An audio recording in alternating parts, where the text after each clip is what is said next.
Dalam keheningan malam, ketika dunia tertidur dan tak ada suara selain detak jam di dinding, seringkali ada bisikan sunyi yang muncul dari dalam diri kita.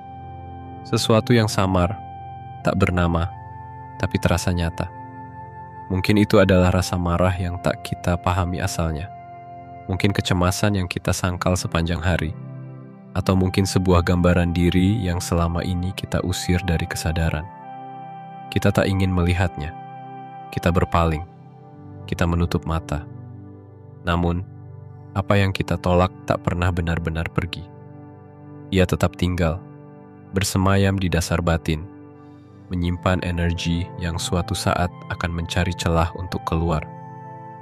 Carl Jung menyebut bagian ini sebagai bayangan. Segala yang kita sembunyikan karena dianggap buruk, memalukan, atau tidak sesuai dengan citra ideal kita. Tapi bayangan bukanlah musuh. Ia adalah cermin dari kebenaran yang belum sanggup kita tatap. Ia adalah bagian dari kita yang menunggu untuk diakui. Begitu pula dalam ajaran Buddhisme, penderitaan bukanlah sesuatu yang harus dilawan atau disangkal, tetapi dipahami. Kita sering tersesat dalam ilusi bahwa kebahagiaan sejati hanya datang dari menolak realitas yang menyakitkan. Kita terjebak dalam pola pikir yang memaksa kita untuk selalu positif, bahkan ketika hati kita retak. Namun, kebenaran hidup tidak selalu indah. Ia pahit, getir, dan penuh luka. Tapi justru dari pengakuan atas luka-luka itulah jalan penyembuhan dimulai. Penerimaan bukan berarti pasrah. Ia adalah keberanian untuk melihat kehidupan sebagaimana adanya, bukan sebagaimana yang kita harapkan. Ia adalah langkah pertama untuk berdamai dengan diri sendiri, bukan dengan cara melarikan diri dari gelap, tapi dengan menyalakan cahaya kecil di tengah kegelapan itu. Seperti yang dikatakan oleh Lao Tzu, orang bijak tahu kapan harus bertindak, bukan ketika segalanya sudah terlambat, tetapi saat gejala pertama mulai muncul.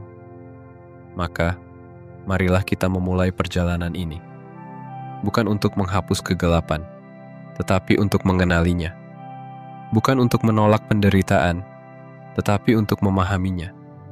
Dan bukan untuk melarikan diri dari absurditas hidup, tetapi untuk menjadikannya bagian dari keberanian kita sebagai manusia yang sadar. Inilah kisah tentang apa yang kita tolak, mengapa ia tetap bertahan, dan bagaimana penerimaan bisa mengubah segalanya. Sebuah perjalanan ke dalam diri. Sebuah perjalanan menuju terang. Bagian 1. Bayangan yang kita sembunyikan. Warisan dari ketidaksadaran. Bayangkan dirimu berjalan menyusuri lorong panjang yang remang-remang. Di kanan dan kiri, pintu-pintu tertutup rapat, seolah menyimpan sesuatu yang tak ingin diketahui. Setiap langkah membawa kegelisahan yang tak bisa dijelaskan, seolah ada sesuatu yang mengintai dari balik pintu-pintu itu. Itulah gambaran yang mendekati bagaimana Carl Jung melihat struktur kejiwaan kita. Penuh ruang tersembunyi, penuh bagian yang kita sembunyikan dari cahaya kesadaran. Carl Jung, seorang psikiater Swiss, memperkenalkan konsep the shadow, bayangan. Bukan karena ia puitis, tetapi karena istilah itu dengan tepat menggambarkan sifatnya. Tersembunyi, tidak terlihat, namun selalu mengikuti. Bayangan adalah segala aspek diri kita yang tidak kita inginkan, tolak, atau sangkal. Ia adalah sisi marah kita yang kita sebut emosi sesaat. Ia adalah kecemburuan yang kita bungkus dengan dalih kewajaran. Ia adalah dorongan gelap, niat buruk, dan bahkan potensi yang tidak kita izinkan muncul karena dianggap tidak cocok dengan gambaran diri yang kita bangun. Sebab sejak kecil, kita diajarkan untuk menjadi baik, manis, sopan, beriman, dan taat. Maka ketika kemarahan, nafsu, ambisi, atau keinginan untuk melawan muncul dari dalam, kita belajar untuk menekannya, menguburnya jauh-jauh ke dalam ketidaksadaran. Kita tidak membunuhnya, kita hanya menyembunyikannya. Dan seperti apapun yang disembunyikan terlalu dalam, ia tidak mati, ia justru tumbuh dalam diam, mencari jalan untuk muncul kembali ke permukaan. Menurut Jung, bayangan bukanlah kejahatan itu sendiri, melainkan kekuatan psikologis yang menjadi destruktif karena ditolak. Ia bisa muncul dalam bentuk ledakan emosi yang tiba-tiba, kecanduan yang tidak kita pahami, atau bahkan dalam mimpi-mimpi aneh yang penuh simbol dan kekacauan. Bayangan memiliki satu tujuan, untuk dikenal, untuk dikenali sebagai bagian dari diri. Namun, kita seringkali takut untuk menghadapinya. Karena mengakui keberadaan bayangan berarti mengakui bahwa kita tidak selalu sebaik yang kita pikirkan. Bahwa dalam diri orang yang paling lembut pun bisa tersembunyi amarah. Bahwa dalam diri orang yang paling religius pun bisa tumbuh keraguan. Bahwa dalam diri yang kelihatan bijak bisa tersimpan kerakusan. Dan itu menakutkan, karena kita dibesarkan dengan gagasan bahwa menjadi baik berarti menghilangkan sisi gelap, bukan memahaminya. Padahal, justru disitulah letak kesalahannya. Ketika kita menyangkal sisi gelap diri, kita tidak mengendalikannya. Kita hanya membiarkannya beroperasi dari balik layar, tanpa kita sadari. Ia bisa memilih kapan muncul, dalam bentuk perilaku yang tidak kita mengerti asalnya. Kita bisa tiba-tiba menyakiti orang lain, memusuhi tanpa alasan, atau merasa terjebak dalam pola yang berulang. Itu bukan karena kita lemah, tetapi karena bayangan kita belum dikenali. Bayangan tidak hanya menyimpan hal buruk, ia juga menyimpan potensi yang tak diberi ruang. Banyak orang yang merasa tidak percaya diri, padahal sebenarnya mereka punya sisi pemberani yang mereka tekan karena takut dicap arogan. Banyak yang merasa tidak kreatif, padahal kreativitasnya telah dikubur sejak kecil karena lingkungan tidak menghargainya. Maka, bayangan juga menyimpan cahaya yang tak sempat dinyalakan. Jung menyebut proses mengenali dan mengintegrasikan bayangan ini sebagai individuasi, proses menjadi manusia seutuhnya. Bukan manusia yang hanya berpihak pada terang, tapi manusia yang sadar akan gelapnya dan memilih untuk hidup berdamai dengannya. Karena yang tidak kita kenal akan mengendalikan kita, tapi yang kita kenal bisa kita peluk dan arahkan. Langkah pertama, bukan melawannya, bukan memaksakan diri menjadi sempurna, tapi menyadari bahwa bayangan itu ada, dan bahwa mungkin selama ini ia hanya menunggu untuk didengar. Bagian 2. Dua panah penderitaan dan jalan Buddhis menuju kebebasan. Bayangkan suatu hari kamu sedang berjalan santai, lalu tiba-tiba ada panah menancap di tubuhmu. Panah itu datang tanpa peringatan, menyakitkan dan mengejutkan. Tapi sebelum kamu sempat menarik napas, panah kedua melesat, dan yang ini bukan datang dari luar, melainkan dari dalam dirimu sendiri. Inilah perumpamaan yang digunakan dalam ajaran Buddha. Dua panah penderitaan. Panah pertama adalah kehidupan itu sendiri, takdir yang tak bisa kita kendalikan. Ia datang dalam bentuk kehilangan, sakit, kegagalan, kesepian, dan ketidakkekalan. Tak ada yang bisa benar-benar menghindarinya. Setiap manusia akan mengalami duka, ditinggalkan, dihina, merasa tidak cukup. Penderitaan adalah bagian dari eksistensi, dan Buddha menyebutnya dengan satu kata yang mendalam, dukkha. Dukkha bukan sekadar sakit hati atau tidak enak. Ia adalah ketidaksesuaian mendalam antara keinginan dan kenyataan. Kita ingin abadi, tapi kita menua. Kita ingin dipahami, tapi sering disalahpahami. Kita ingin cinta yang utuh, tapi sering terjebak dalam relasi yang separuh. Ketegangan ini menimbulkan penderitaan batin yang tak kasat mata, tapi terus menggigit dari dalam. Namun, menurut ajaran Buddha, panah kedua sebenarnya bisa dihindari. Panah kedua adalah cara kita merespons penderitaan. Ketika kita ditolak, lalu membenci diri sendiri. Ketika gagal, lalu menyerah pada keputusasaan. Ketika kehilangan, lalu menolak kenyataan. Reaksi-reaksi ini memperpanjang luka dari panah pertama dan bahkan membuatnya membusuk. Padahal, rasa sakit bisa menjadi sekadar luka, bukan menjadi luka yang dijilati setiap hari oleh pikiran kita sendiri. 4 kebenaran mulia dalam Buddhisme bukan sekadar doktrin. Ia adalah peta batin menuju pembebasan. Kebenaran pertama menyatakan, hidup adalah penderitaan. Namun ini bukan seruan keputusasaan, melainkan pengakuan jujur tentang kondisi dasar eksistensi. Dan pengakuan ini sangat penting, karena apa yang tidak kita akui, tidak bisa kita sembuhkan. Kita hidup dalam dunia yang memuja pelarian, motivasi palsu, kepositifan toksik, dan pencitraan tanpa dasar. Tapi Buddhisme tidak menyuruh kita lari dari luka. Ia justru mengajak kita duduk tenang, memandang luka itu, dan berkata, "Aku tahu kamu di sana." Karena dalam penerimaan atas dukkha, terdapat jalan menuju nirwana, keadaan batin bebas dari kemelekatan, bebas dari keharusan untuk selalu merasa baik-baik saja. Sebagai contoh, seseorang yang menua dengan penuh penolakan terhadap keriput di wajahnya akan selalu menderita. Ia mencoba melawan waktu dengan kosmetik dan ilusi. Tapi, seseorang yang menerima bahwa waktu adalah guru, bahwa keindahan sejati datang dari kebijaksanaan, akan merasakan ketenangan yang tak dimiliki oleh wajah muda. Begitu juga dengan kehilangan.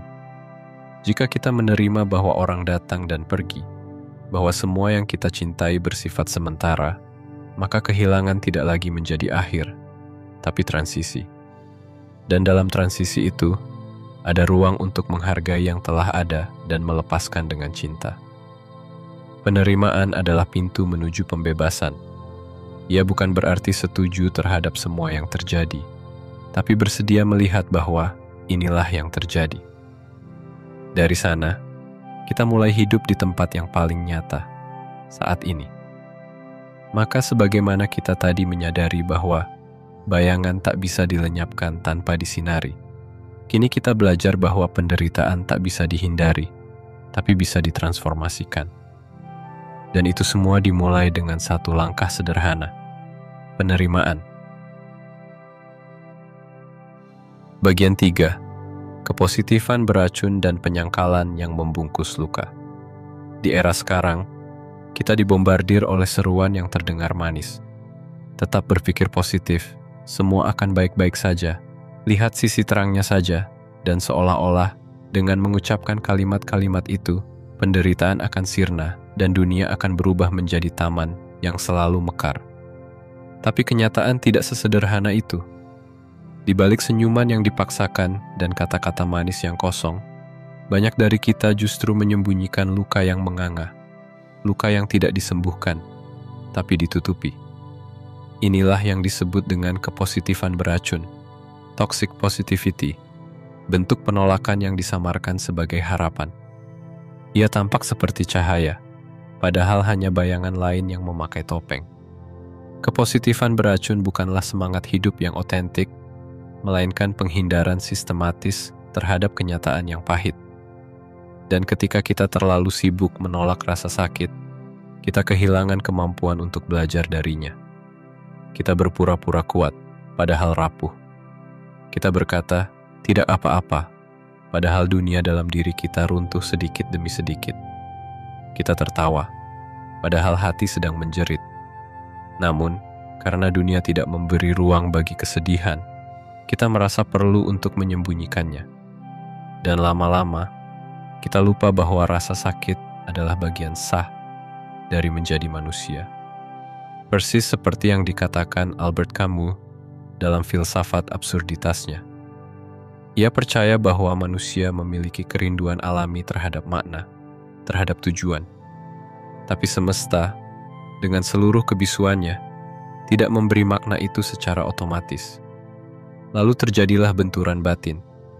Kita ingin hidup berarti, tetapi dunia tidak peduli. Dan dalam keputusasaan itu, banyak yang memilih melarikan diri. Camus menyebut 2 pelarian utama, bunuh diri fisik dan bunuh diri filosofis. Yang pertama jelas, yakni mengakhiri kehidupan karena merasa semuanya sia-sia. Yang kedua lebih halus, membungkus absurditas hidup dengan sistem kepercayaan yang memberi ilusi makna. Kita tidak benar-benar menyelesaikan konflik batin, hanya menutupinya dengan percaya begitu saja. Kita menggantikan kejujuran dengan dogma, menggantikan kebimbangan dengan keyakinan buta, agar tidak perlu menghadapi kenyataan bahwa hidup itu tak pasti. Namun, kamu menolak kedua pilihan itu. Baginya, jalan sejati bukanlah pelarian, melainkan penerimaan atas absurditas itu sendiri. Hidup memang tak memiliki makna bawaan, dan justru karena itu, kita diberi kebebasan untuk menciptakan makna kita sendiri. Keberanian terbesar adalah tetap hidup walau tahu bahwa hidup tidak menjanjikan apa-apa. Dan keberanian itu dimulai dengan kejujuran, mengakui bahwa kita sedang tidak baik-baik saja, bahwa ada luka, bahwa ada kehilangan, bahwa ada kemarahan dan kekosongan. Mengakui bukan berarti menyerah, justru itu bentuk tertinggi dari ketangguhan batin. Karena dengan menyebut luka kita dengan nama yang benar, kita memberinya kesempatan untuk sembuh. Kepositifan sejati bukan tentang menghindari badai, tapi tentang belajar menari di tengah hujan. Bukan tentang memaksakan senyum, tapi tentang berkata, "Aku terluka, tapi aku tetap di sini." Dan hanya dengan itulah, pertumbuhan sejati dimulai. Sama seperti bayangan yang terus memengaruhi hidup kita selama kita menolaknya. Begitu pula penderitaan dan absurditas. Mereka menjadi monster justru karena kita enggan menatapnya. Maka saatnya kita melihat bahwa realitas, betapapun getirnya, adalah pintu yang harus kita buka, bukan tembok yang harus kita cat dengan warna palsu. Bagian 4. Penerimaan diri dan pembaruan dari dalam bayangan. Bayangan itu selalu ada. Ia tak pernah benar-benar pergi. Bahkan ketika kita menutup mata, ia tetap mengikuti. Bahkan ketika kita melupakan keberadaannya, ia tetap bergerak di bawah permukaan, memengaruhi keputusan, membentuk reaksi, dan membisikkan cerita yang membatasi kita. Namun anehnya, justru di tempat tergelap itulah tersembunyi potensi pembaruan yang paling kuat, sebuah benih transformasi yang menunggu untuk dikenali. Carl Jung percaya bahwa bayangan adalah bagian dari diri yang tidak kita akui, dan karena itu, ia menjadi liar. Tapi ia tidak harus selamanya begitu. Seperti hutan belantara yang bisa dijelajahi, sisi gelap kita juga bisa diterangi oleh cahaya kesadaran. Dan ketika kita berani masuk ke dalamnya, bukan untuk menghakimi, melainkan untuk mengenali, kita menemukan bahwa di balik kebencian ada luka, di balik kemarahan ada ketakutan, dan di balik keegoisan ada kerinduan yang belum terpenuhi. Dalam psikologi Jungian, proses ini disebut sebagai integrasi bayangan, upaya sadar untuk membawa sisi gelap kita ke cahaya, bukan untuk dimusnahkan, tapi untuk disatukan. Karena seseorang tidak menjadi utuh dengan hanya mengembangkan sisi baiknya, tetapi dengan juga mengenali dan mengintegrasikan sisi yang tidak ingin dilihat. Edward Whitmont, seorang psikoanalis yang mengikuti jejak Jung, mengatakan bahwa bayangan, ketika disadari, adalah sumber pembaruan. Ketika ada kebuntuan dan waktu yang steril dalam hidup kita, terlepas dari perkembangan ego yang memadai, kita harus melihat ke sisi gelap yang sampai sekarang tidak kita terima secara sadar. Ini adalah pengakuan bahwa pertumbuhan sejati tidak datang dari penyangkalan, tapi dari keberanian untuk menyentuh bagian yang selama ini kita takuti. Ketika kita merasa hidup mandek, kehilangan arah, kehilangan makna, kadang jawabannya tidak ada di luar, tidak dalam motivasi atau impian baru, melainkan di dalam kegelapan yang kita hindari, dalam penolakan kita sendiri, di dalam luka lama yang belum selesai. Proses integrasi ini tidak sederhana. ia seringkali menyakitkan. Karena melihat bayangan berarti mengakui bahwa kita tidak selalu benar, tidak selalu baik, tidak selalu bijak. Tapi justru dari kerendahan hati itu, ruang perubahan dibuka. Dengan mengenali bahwa kita pernah menyakiti, kita mulai belajar untuk tidak mengulang. Dengan menerima bahwa kita pernah takut, kita bisa mulai berani secara otentik. Dan dengan menyadari bahwa ada potongan-potongan jiwa yang hilang, kita mulai menyusunnya kembali. Shadow work atau pekerjaan bayangan adalah proses psikologis untuk menyinari sisi-sisi ini. Bisa melalui terapi, bisa melalui meditasi mendalam, bisa melalui penulisan jurnal pribadi yang jujur. Caranya banyak, tapi esensinya satu: menghadapi diri sendiri tanpa topeng. Dan dalam proses ini, kita menemukan bahwa apa yang dulu kita kira sebagai kelemahan justru bisa menjadi kekuatan. Bahwa sifat dominan bisa menjadi keberanian jika diarahkan. Bahwa rasa takut bisa menjadi welas asih jika dipahami. Dan bahwa di balik kerusakan selalu ada kemungkinan untuk membangun ulang. Integrasi bayangan bukan hanya tentang menjadi pribadi yang lebih baik, tapi tentang menjadi pribadi yang lebih utuh. Tidak lagi terpecah antara yang disukai dan yang ditolak, antara terang dan gelap, antara ego dan bawah sadar. Tapi menjadi manusia yang sadar akan kompleksitas dirinya dan mampu hidup dengan damai di tengahnya. Bagian 5. Kenyataan yang ditolak, masalah yang meningkat. Dalam kehidupan sehari-hari, kita seringkali lebih memilih untuk tidak melihat daripada menghadapi. Kita lebih memilih untuk menunda kenyataan, berharap bahwa jika kita cukup lama mengabaikannya, maka ia akan lenyap begitu saja. Namun seperti debu yang disapu ke bawah karpet, kenyataan yang disangkal tidak menghilang. Ia mengendap, menumpuk, dan pada waktunya akan meledak dalam bentuk yang jauh lebih sulit dikendalikan. Bayangkan seseorang yang hidup dalam rumah yang perlahan-lahan retak.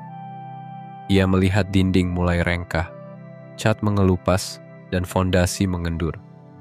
Tapi ia menolak memanggil tukang.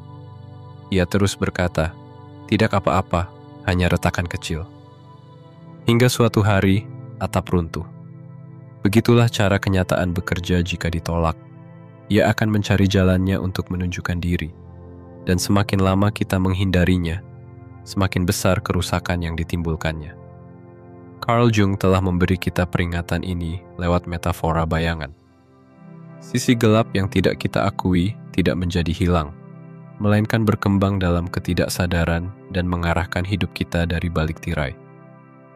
Hal yang sama berlaku dalam konteks sosial dan relasi manusia. Kita lihat contohnya dalam hubungan rumah tangga yang bermasalah.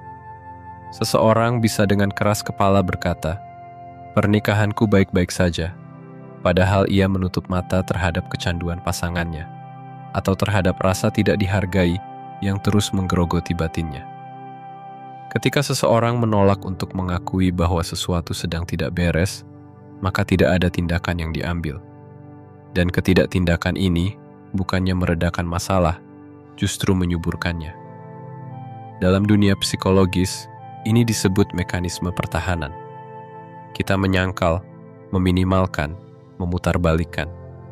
Tapi ini seperti mencoba mengobati luka dalam dengan menaruh plester di permukaannya.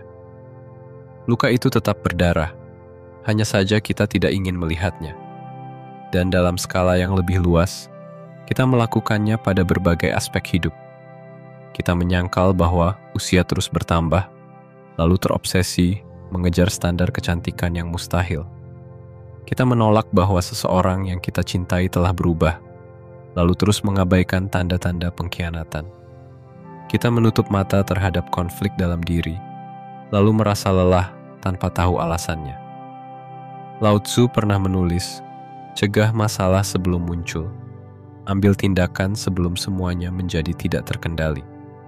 Kata-kata ini bukan sekadar nasihat bijak. Ia adalah penanda bahwa mengenali masalah sejak dini, meskipun menyakitkan, Jauh lebih berfaedah daripada menghindarinya sampai ia tumbuh menjadi raksasa. Keberanian untuk melihat kenyataan sebagaimana adanya adalah fondasi dari pertumbuhan sejati. Kita tidak bisa memperbaiki sesuatu yang tidak kita akui rusak. Kita tidak bisa mengubah pola hidup yang tidak kita sadari sedang menggerogoti kita. Dan kita tidak bisa sembuh dari luka yang kita tolak keberadaannya. Kita sering berpikir bahwa melihat kenyataan adalah bentuk kelemahan. Bahwa jika kita mengakui pernikahan kita bermasalah, atau bahwa diri kita penuh luka lama, itu berarti kita gagal. Padahal justru sebaliknya. Melihat dan mengakui kenyataan, itulah titik balik menuju kekuatan sejati. Sebab hanya yang berani membuka mata di tengah kegelapan yang bisa menemukan jalan keluar. Dan inilah inti dari bagian ini, bahwa kenyataan yang ditolak adalah bibit dari kehancuran yang tak disadari. Tapi kenyataan yang diterima adalah pintu menuju kebebasan. Bagian 6. Penerimaan sebagai pintu transformasi. Setelah kita menelusuri lorong-lorong batin yang gelap, bayangan Jungian, penderitaan Buddhis, kepositifan palsu, dan penolakan atas kenyataan, tibalah kita pada simpul akhir yang menyatukan semuanya. Penerimaan.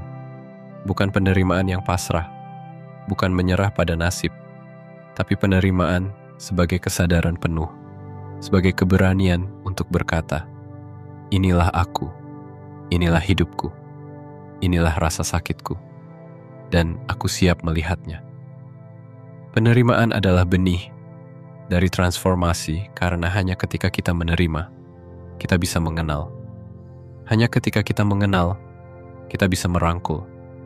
Dan hanya ketika kita merangkul, kita bisa mengubah.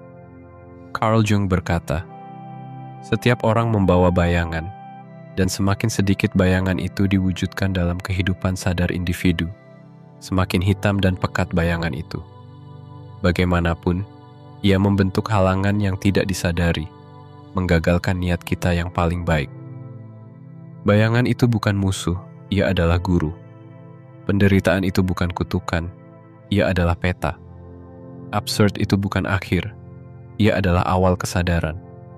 Tapi hanya bisa demikian jika kita berani menerima bahwa sisi gelap adalah bagian dari terang, bahwa luka adalah bagian dari perjalanan, bahwa kenyataan, betapapun getirnya, lebih baik dihadapi daripada dihindari. Ada sebuah prinsip dalam filsafat kehidupan yang disebut hukum mundur. Penerimaan terhadap pengalaman negatif seseorang pada dasarnya adalah pengalaman yang positif. Mengapa? Karena penerimaan tidak hanya menenangkan jiwa, tapi juga menyinari jalan. Ia menyadarkan bahwa kita tidak perlu melawan setiap badai, tapi cukup belajar berdiri dengan kaki yang kuat. Bahwa kita tidak harus menyembuhkan diri sepenuhnya untuk menjadi utuh, tapi cukup bersedia menatap luka itu dengan mata yang terbuka dan hati yang lembut. Ketika seseorang menerima bahwa ia sedang marah, ia tidak lagi diperbudak oleh kemarahan. Ketika seseorang menerima bahwa hidup tidak selalu bermakna, ia mulai menciptakan maknanya sendiri. Ketika seseorang menerima bahwa ia takut, ia justru menjadi lebih berani daripada mereka yang pura-pura kuat. Penerimaan melahirkan ruang, dan dalam ruang itu lahirlah transformasi. Seperti tanah yang subur karena hancurnya struktur lama, jiwa kita menjadi subur justru saat kita membiarkan hal-hal yang kita tolak bermuara di pelukan kesadaran. Dalam dunia yang memaksa kita untuk menampilkan sisi terbaik, kita memilih jalan yang berbeda. Jalan ke dalam, jalan ke jujur, jalan ke realitas. Karena hanya dengan menyadari apa yang kita tolak, kita bisa melepaskannya. Dan hanya dengan melepaskan, kita bisa menjadi bebas. Terima kasih telah berjalan sejauh ini. Bukan semua orang yang berani menyusuri lorong batinnya sendiri. Tapi kamu melakukannya. Dan itu sudah merupakan bentuk pencerahan kecil, yang kelak bisa menjadi cahaya besar. Kita hidup di dunia yang mengajarkan untuk memperbaiki, bukan memahami. menutupi, bukan menerima. Tapi dalam keheningan yang dalam, kita akhirnya menyadari bahwa tidak semua luka harus segera sembuh. Tidak semua pertanyaan harus langsung terjawab. Beberapa hal justru tumbuh subur dalam kesadaran akan ketidaksempurnaan. Bayangan yang selama ini kita tolak ternyata bukan untuk dilenyapkan, tapi untuk dikenali. Penderitaan yang kita hindari bukan untuk dikutuk, tapi untuk dipahami. Dan kenyataan yang pahit bukan untuk disangkal, tapi untuk diterima sebagai bagian dari perjalanan kita menjadi utuh. Penerimaan bukan akhir dari perubahan. Ia adalah awal dari pembebasan. Ketika kita berhenti berlari dari diri sendiri, kita mulai bertemu dengan bagian-bagian yang terlupakan. Dan disitulah, di dalam keheningan yang tak menuntut apa-apa, kita bisa berkata, "Aku adalah aku, dengan segala terang dan gelapku, dengan segala luka dan harapanku. Dan dalam semua itu, aku tetap utuh." Semoga setelah menonton video ini, kamu merasa sedikit lebih ringan, sedikit lebih jujur pada dirimu sendiri, dan sedikit lebih berani untuk menerima. Bukan hanya hal-hal indah dalam hidupmu, tapi juga yang gelap, yang gerer, dan yang tak ingin dilihat orang lain. Karena di sanalah pertumbuhan sejati bermula. Terima kasih telah menyusuri jalan ini bersama. Jika kamu merasa video ini membuka hatimu, jangan lupa untuk suka, berlangganan, dan aktifkan lonceng notifikasi. Dan tuliskan di kolom komentar, "Aku menerima diriku seutuhnya," sebagai sinyal kepada semesta bahwa kamu siap berubah.